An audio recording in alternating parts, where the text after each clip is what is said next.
बिस्मिल्लाहिर्रहमानिर्रहीम। अस्सलाम वालेकुम। प्रोग्राम आईना के साथ मैं हूं आपका मेज़बान अब्दुल वहाब मेमन।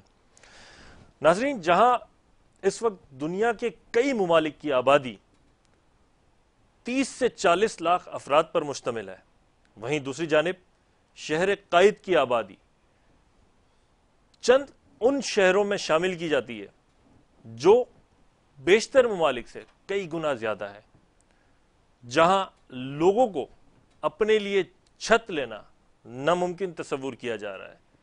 महंगाई के इस दौर में जहां एक जानिब प्रॉपर्टी की कीमतें आसमान को छू रही हैं, वहीं दूसरी जानिब चंद ऐसे प्रोजेक्ट्स भी हैं और चंद ऐसे बिल्डर हजरात भी हैं जो अवामुन नास के लिए, उनकी खिदमत के लिए कोशा हैं।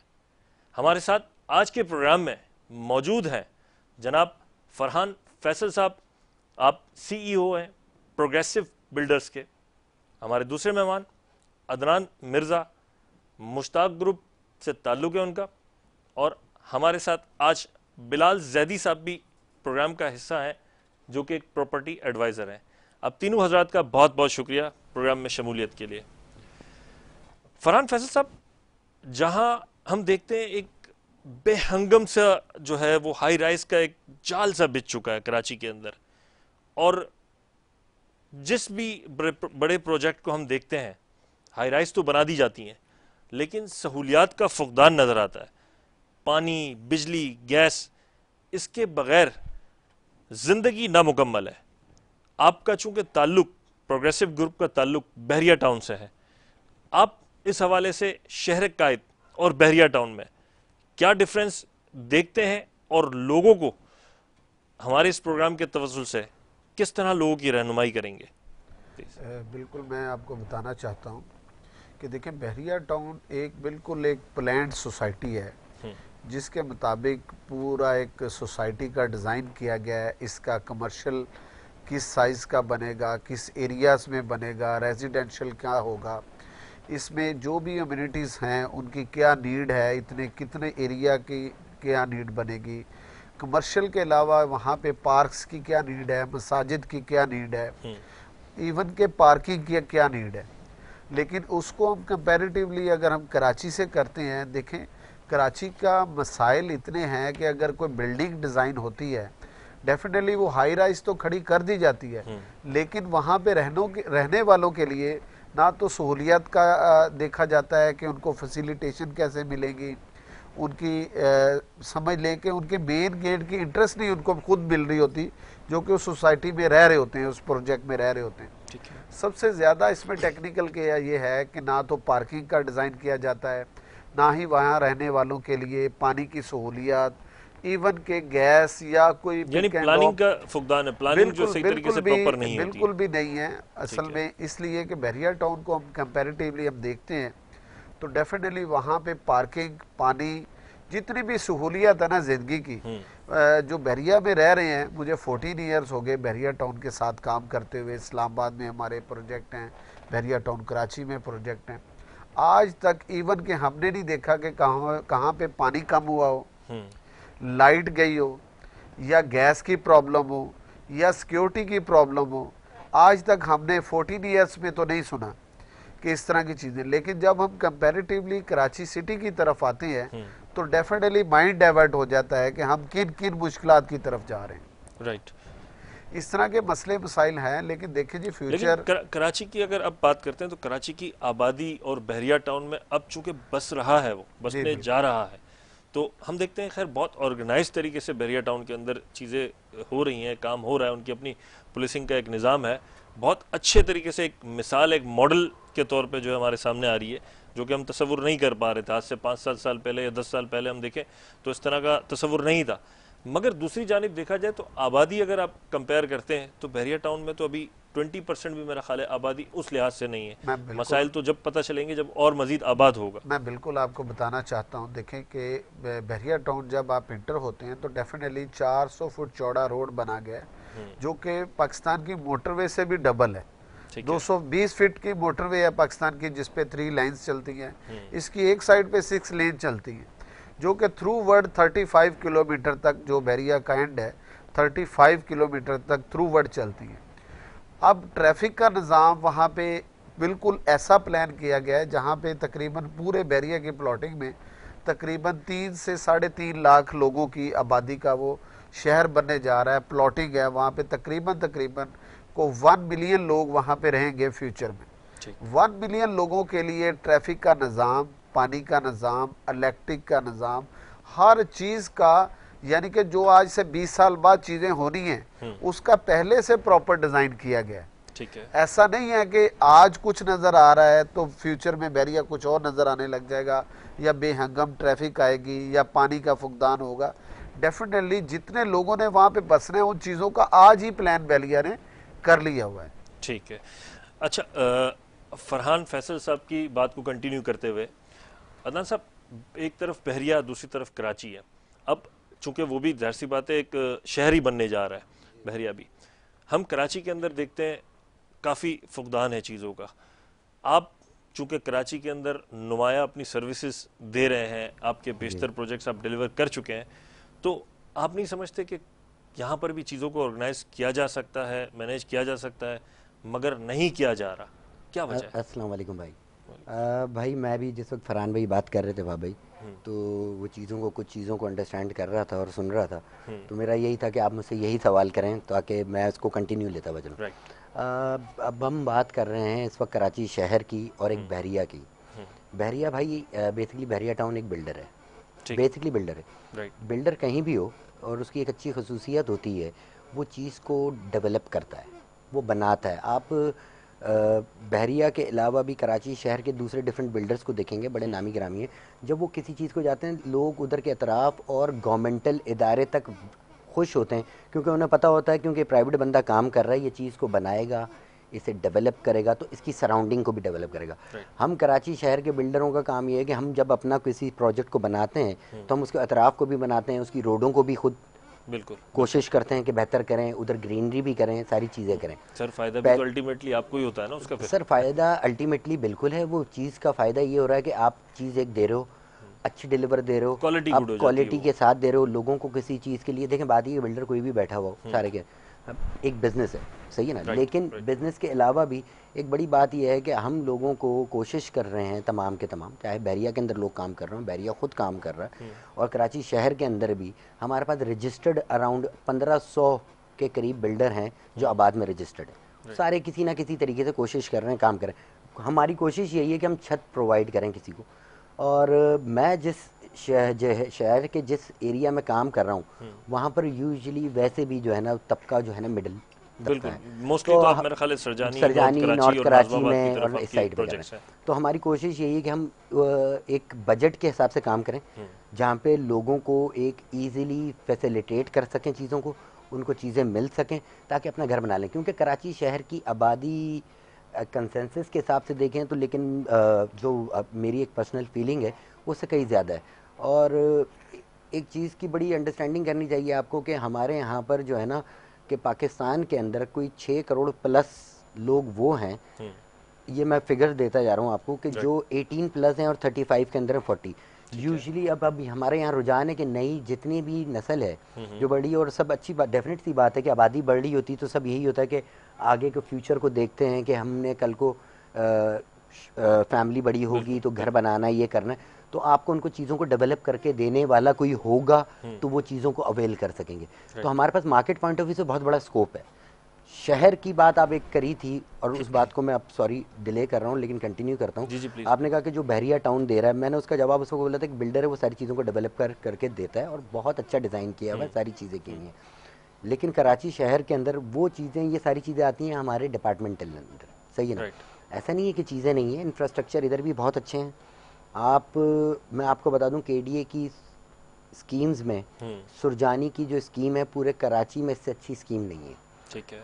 हर प्लॉट कमर्शियल हो, रेजिडेंशियल हो, उसके साथ बाकायदा रोड्स हैं, उनके पार्किंग के सिस्टम्स हैं, सारी चीज़ें दी हुई हैं, कनेक्टेड हैं 90 मीटर रोड्स के साथ, तो बहुत अच्छी प्लानिंग है। हाँ, अब शहर है बेसिकली, और उधर एक लिमिटेड एक वो एरिया है और एक पूरा शहर है जिधर 1.5 करोड़ प्लस से 2.5 करोड़ के दरमियान की आबादी रहती है, तो फ़र्क तो होगा भाई उस चीज़ के अंदर। ठीक ठीक। अच्छा बिलाल भाई, आप चूंकि प्रॉपर्टी कंसल्टेंट हैं, माहिर हैं, आपसे ये जानना चाहूँगा मैं जहाँ एक जानिब 17 किस्म की अलग अलग एनओसीज लेनी पड़ती हैं शहर के अंदर, वहीं अगर हम बहरिया को कंपेयर करते हैं तो इंडिविजुअल एक इदारा है जो मैं अदनान मिर्ज़ा साहब की बात से अखज़ कर पाया हूँ कि बिल्डर अपनी गुडविल जो है ना, अपनी साख को मेंटेन करने के लिए वो डिलीवर करता है अच्छे से अच्छी चीज़, मगर आवाम के बिहाफ पे, क्योंकि मैं जाहिर सी बात है हमें यहाँ पर आवाम देख रही है, तो अगर इन्वेस्टमेंट करती है आवाम या जेन्युइन बायर भी हम कह लें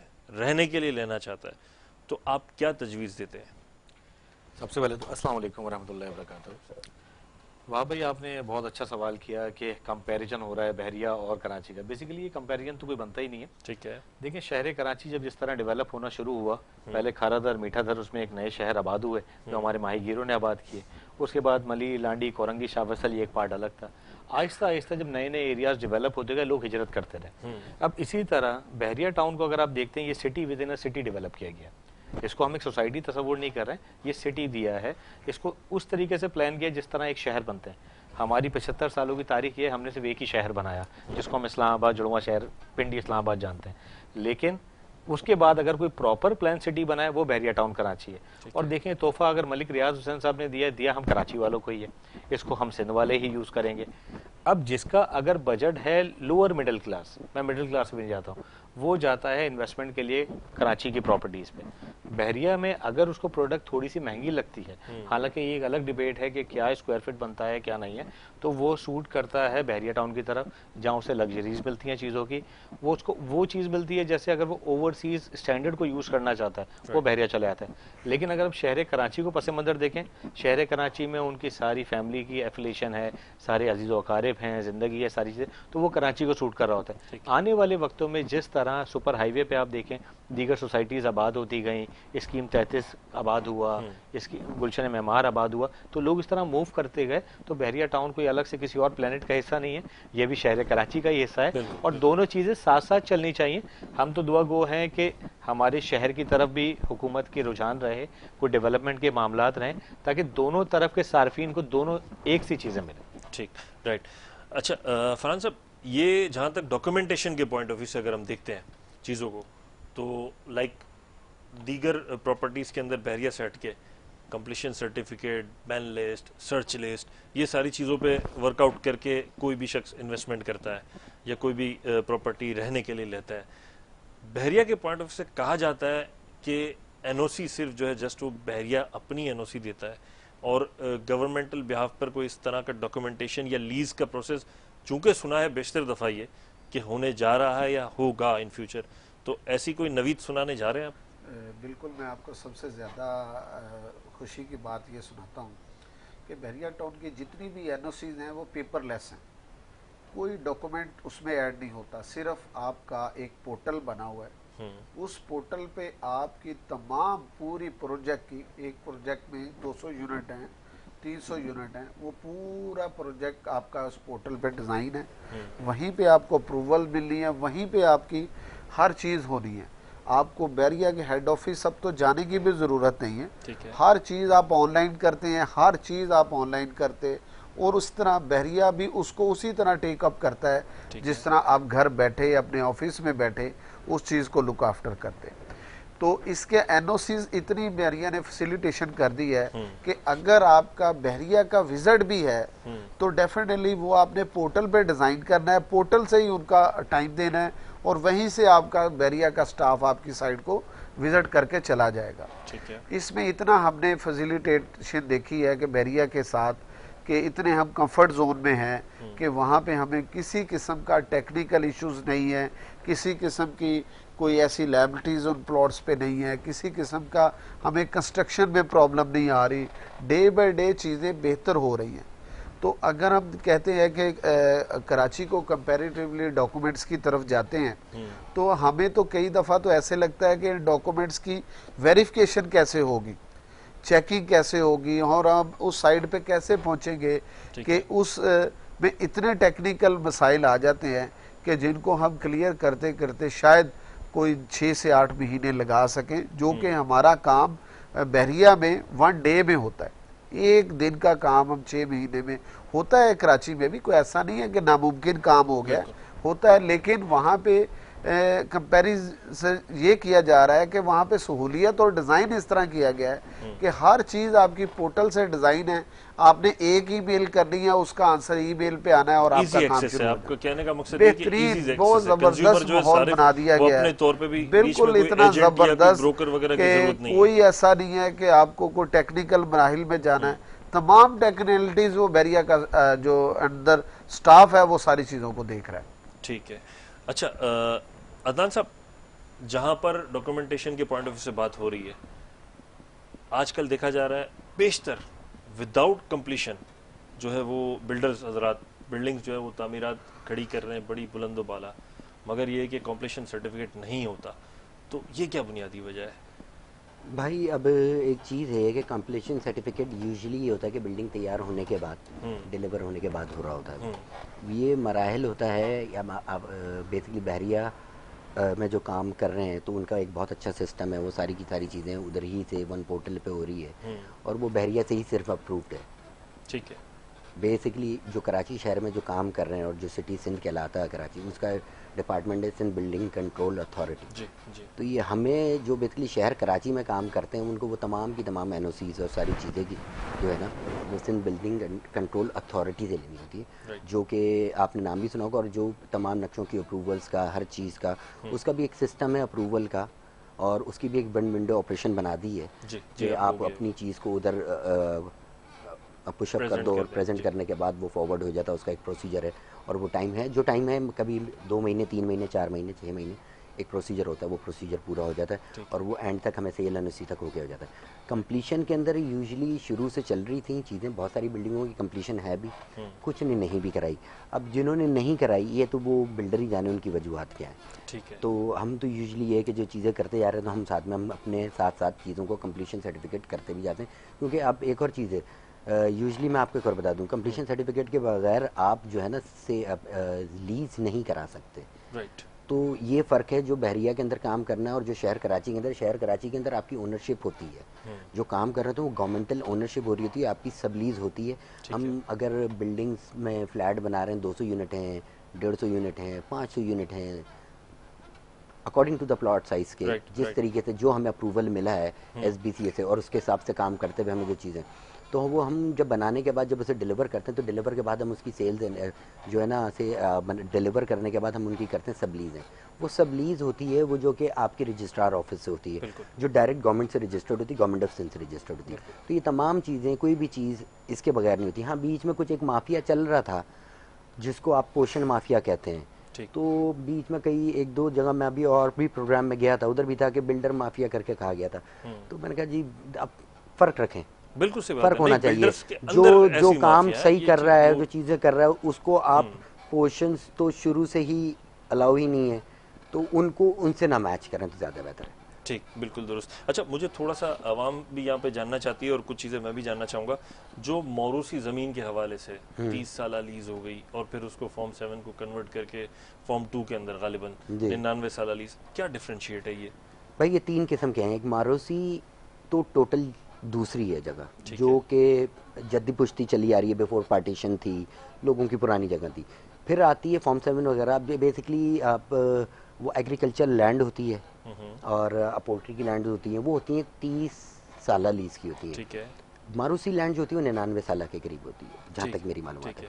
तो वो वाली प्रोजेक्ट्स हैं जो कि आज से पहले कुछ अरसे पहले तक तो था कि काफ़ी सारी चीज़ों को वो कन्वर्ट हो जाते थे। फिर जब सुप्रीम कोर्ट की तरफ से ऑर्डर आया और वो कन्वर्जन्स बंद हुई तो उसके बाद से वो चीज़ें बंद हो गई हैं।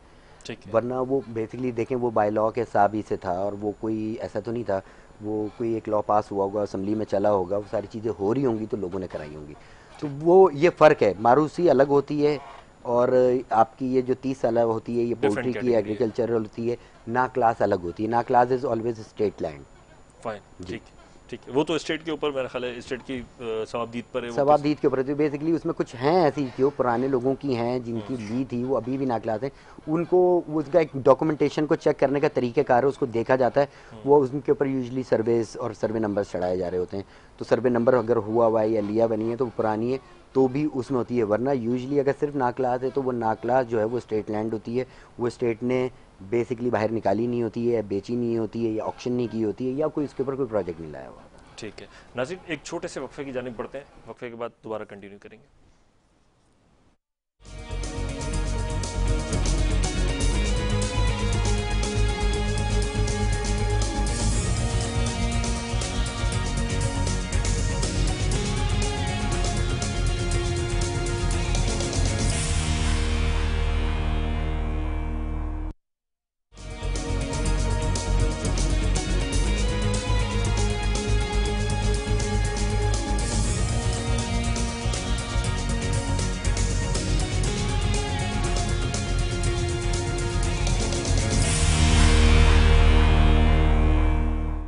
वेलकम बैक नाजरीन। बिलाल साहब, प्रॉपर्टी चूंकि जाहिर सी बात है लोग अपना जमा पूंजी जो है ना पूरी जिंदगी की लगा देते हैं प्रॉपर्टी के ऊपर, तो अमूमन देखा गया है कि लोग धोखा खा जाते हैं, बिल्डर हजरात चीट कर लेते हैं। मैं नहीं कहूँगा कि तमाम ही इस तरह के लोग हैं, लेकिन अक्सरियत देखा गया है और फिर सालों तक केसेस चलते रहते हैं। हमारे सामने मिसाल है नस्ला टावर जो मसमार कर दिया गया कोर्ट के ऑर्डर के बाद। तो क्या ऐसी टेक्निकल पॉइंट्स हैं, क्या ऐसी टेक्निकलिटीज़ हैं जो आप अपने इन्वेस्टर्स को गाइड करते हैं? मैं चाहूँगा वो इस प्लेटफॉर्म पे भी ज़रा बताएं। इस पोर्शन के अंदर जब जो भी सार्फिन चाहे शहर कराची में जो परचेज कर रहा हो या बहरिया टाउन में परचेज करना हो, दोनों की कुछ अलग अलग SOPs हैं। ठीक है, जिसको वो अगर फॉलो करेगा तो उसकी इन्वेस्टमेंट सेफ साइड रहेगी। अगर सार्फिन कराची के अंदर कोई अपार्टमेंट या विला या प्लॉट बुक कराने जा रहा है, सबसे पहले वो देखेगा उस प्रोजेक्ट की सेल एनओसी। ठीक है, सेल एनओसी अगर मौजूद है तो इसका मतलब वो प्रोजेक्ट आखिरी एनओसी होती है, सेल एनओसी जो SBC से मिलती है, उससे पहले 16 एनओसी मुख्तलिफ इदारों से कराची के बिल्डर को लेनी पड़ती है। कराची के बिल्डर का काफ़ी तवील एक मेहनत होती है, यानी हो सकता है उसका जो प्रॉफिट होता है नफ़ा, तो 1 साल तक खाली एनओसी के चक्कर में ही ज़ाया हो चुका होता है। ठीक है, अच्छा, वो एनओसी देखनी है उस क्लाइंट ने हमारे जहाँ बुकिंग कराने जा रहा है शहर कराची के अंदर। एनओसी के बाद उसने ये देखना है जिस बिल्डर के पास परचेजिंग करने जा रहा है, आया उसने माजी में कितने प्रोजेक्ट प्लान करे और फिर क्या डिलीवर किया, अगर डिलीवर नहीं हुए तो क्या अंडर कंस्ट्रक्शन है। अगर ये चीज़ें आपको मिल जाती हैं तो क्लाइंट के लिए एक मुतमईन बात ये आ जाती है कि बिल्डर डिलीवर करने वाला है। देखें, अगर 4 साल का प्रोजेक्ट या 3 साल का प्रोजेक्ट होता है, साल भर 6 महीने late, it's not a issue. क्योंकि देखिए, जो क्लाइंट 4 साल की बुकिंग कराने जाता है वो भी 4 साल तक रेगुलर पेमेंट नहीं पे करता, उसके साथ भी दुख तकलीफें आती हैं, उसके साथ भी घर के एक्सपेंसेस आते हैं, वो डिले करता है। वही चीज़ बिल्डर के साथ होती है, क्योंकि जो प्राइवेट प्रोजेक्ट जो बनते हैं ये एक आम सार्फिन और बिल्डर की पार्टनरशिप होती है एक तरीके से।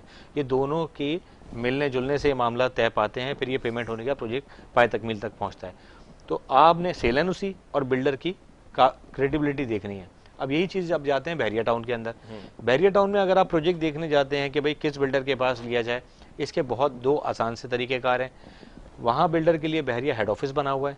बहरिया हेड ऑफिस पे आप जाएं, जिस बिल्डर के जिस प्रोजेक्ट में आप ले रहे हैं उसका प्लॉट नंबर मौजूद है। ठीक है, उस प्लॉट नंबर को आप वेरीफाई कराएं ये किसके नाम पे इसकी रजिस्ट्री हुई हुई है या ट्रांसफर हुआ हुआ है, वहाँ ट्रांसफर कहलाता है। आपको ट्रांसफर जब पता चलेगा भाई ये इस पर्टिकुलर साहब के नाम पे या साहिबा के नाम पे प्रॉपर्टी है, जो उस कंपनी के ओनर हैं, तो आपके पास डॉक्यूमेंटेशन की अथेंटिसिटी आ गई। उसके बाद जब साइड पे आप फिर देखेंगे उसकी कंस्ट्रक्शन कि क्या कंस्ट्रक्शन हो रही है, तो आप कंस्ट्रक्शन का मयार देखते हुए आपका फैसला जो है वो करना आसान हो जाएगा। ठीक ठीक जनाब। अच्छा फरहान साहब, ये बताएं, चूँकि ठीक है एक बहुत अच्छे तरीके से ऑर्गेनाइज तरीके से चल रही हैं सारी चीज़ें और हम उम्मीद करते हैं कि आगे भी इसी तरह रहेंगी, मिडिल क्लास जो है उसके लिए बहरिया की जानिब से स्पेशली कोई ऐसी चीज़ जो उसको अट्रैक्ट करे? सबसे पहले मैं बताता चलूँ कि बहरिया टाउन असल में बना ही मिडिल क्लास के लिए। ठीक है, वहाँ पे इतनी फैसिलिटीज़ होने के बावजूद एक नॉर्मल क्लाइंट की जो अमाउंट होती है उसकी अप्रोच में वहाँ पे रहाइश पजीर होना बिल्कुल आसान है। उसको हम सिटी से कंपैरिजन करेंगे तो डेफिनेटली यहाँ पे प्राइस बहुत इंक्रीज़ हो चुकी हुई है, क्योंकि ये शहर कराची आज का तो नहीं है, हमारी भी कई नस्लों ने इसको देखा है, सुना है। तो वहाँ पे जो नया टाउन बन रहा है वहाँ पे प्राइसें आज भी कराची सिटी से बिल्कुल कम है। तो ये बिल्कुल एक मिडिल क्लास सहूलियात की निस्बत, बिल्कुल सहूलियात की निस्बत, और वहाँ पे प्लॉट जो वहाँ पे लिविंग अपने करेगा उसकी निस्बत। तो आज भी यानी कि अगर हम डिसीजन लेते हैं बहरिया टाउन का फैसिलिटेशन के हिसाब से, प्राइसें मिडिल क्लास के लिए, वहाँ पे रहने के लिए, वहाँ के चीज़ों को अवेयर करने के लिए और वहाँ की सहूलियत को इंजॉय करने के लिए। देखिए एक छोटी सी लाइफ है, आजकल तो लाइफ की कीमत ही कम होती जा रही है और उसके बाद उम्र भी कम होती जा रही है। एक छोटे से ज़िंदगी के हिस्से में अगर हम कोई अच्छी जगह चॉइस कर लें, अच्छी जगह हम अपनी ज़िंदगी को गुजार लें, जहाँ पे मसाजिद, सिक्योरिटी, क्लिनिक, अपने बच्चों को फ्यूचर दे सके, तो मैं ये कहता हूँ कि बहरिया टाउन से अच्छी ऑप्शन आपको पूरे कराची के बाद सिंध, इसके बाद पूरे पाकिस्तान में बहरिया टाउन कराची जैसी फैसिलिटी सोसाइटी नहीं मिलेगी। ठीक हो गया। अच्छा अदनान साहब, कहा जाता है कि 70 से जायद या कमोबेश 70, उमूमी तौर पे हम ये सुनते आ रहे हैं कि दीगर सनतें भी तामीराती शोबे से जो है मुंसलिक है। इस हवाले से आप क्या राय रखते हैं? भाई मैं इसको थोड़ा सा चीज़ को करेक्शन करता हुआ चलूँ, जहाँ तक मेरी नॉलेज में है, बेसिकली ये थोड़ा सा एग्जैजुरेट हो जाएगा 72, लेकिन ज्यादा हो जाएगी। लेकिन जो सनतें इसके साथ कनेक्ट होती हैं वो कंटिन्यू, आप कह लें उसको 30 से 40%, 30 से 40 सनतें कनेक्ट होती हैं। आप मेजर तो निकालना शुरू करेंगे तो आप सरिया, सीमेंट, रेती, बजरी, एल्युमिनियम कह लें, शीशा कह लें, दरवाजे बोल लें, और फिर जाहिर सी बात है हर एक सनत से कई लोग मुंसलिक हैं। हाँ, अब वो कनेक्टिविटी करते करते कुछ चीज़ें हैं कि जो कनेक्ट करते हुए आप करते हैं तो वो 70-72 पे चली जाती हैं, लेकिन 30-40 तो श्योरिटी के साथ बनती हैं। ये उसी सूरत में कि वो आप कर रहे हो तो आपको पता है क्या चीज़ किस वक्त क्या लग रही है, क्या क्या चीज़ की यूज़ हो रही है। मतलब ये किसी भी किस्म का अगर तामीराती शोबे पे इफेक्ट आता है तो दीगर जितनी भी सनतें वो सारी मुतासिर एक साथ होती हैं। बिल्कुल होती है, क्योंकि लाखों लोगों का ज़ाहिर सी बात है रोजगार जुड़ा है भाई। डेफिनेट सी बात है ना कि अगर कोई चीज़ आप थोड़ी देर के लिए देख लें कि सैनिटरी देख लें, टाइल्स देख लें, सीमेंट फैक्ट्रीज देख लें, सीमेंट फैक्ट्रीज जो लगी हुई हैं, और अगर उधर सीमेंट फैक्ट्रीज के अंदर कोई छोटी तो नहीं लगी हुई ना, तो कितने हज़ारों वर्कर्स काम कर रहे होते हैं, सारी चीज़ें चल रही होती हैं। इसी तरीके से आप सरिये की फैक्ट्री पे आ जाएं, इसी तरीके से आप टाइल इंडस्ट्रीज़ पे आ जाएं, सैनिटरी इंडस्ट्रीज़ पे आ जाएं, दूसरी चीज़ों पे आ जाएं। तो बीच में एक टाइम आया जिस दौरान कंस्ट्रक्शन ओवरऑल कराची के अंदर स्लो डाउन हुई थी, तो ये तमाम की तमाम चीज़ों के ऊपर, सारी चीज़ों पे हो गया था और डाउन साइजिंग शुरू हो गई थी। और लोगों को उस टाइम पे वो किया गया था, तो बहुत बड़ी इफेक्ट है। देखिए बात ही पाकिस्तान के अंदर भी भाई, मैं एक बात देखें, तमाम मुल्कों के अंदर डिफरेंट, हर मुल्क का एक अपना होता है। जैसे अमेरिका में चले जाएं तो अमेरिका के सोर्स ऑफ इनकम के अंदर जो है ना, उनका जो इकोनॉमी चलती है वो चलती है असले के ऊपर।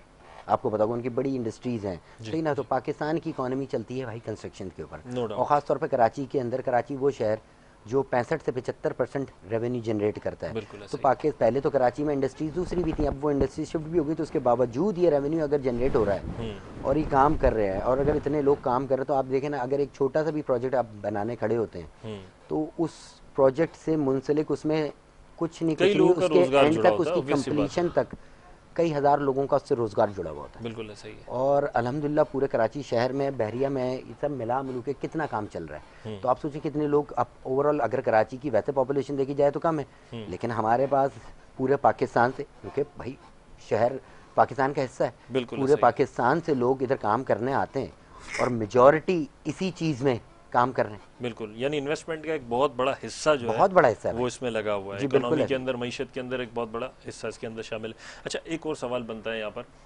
अभी चूंकि बल्दियाती इंतखाबात की डेट भी आ चुकी है 15 जनवरी, तो कहा जा रहा है कि, और मुतालबा भी है कई सियासी जमातों की तरफ से, कि मेयर को जो है वो इख्तियारात दिए जाए, बाइख्तियार किया जाए।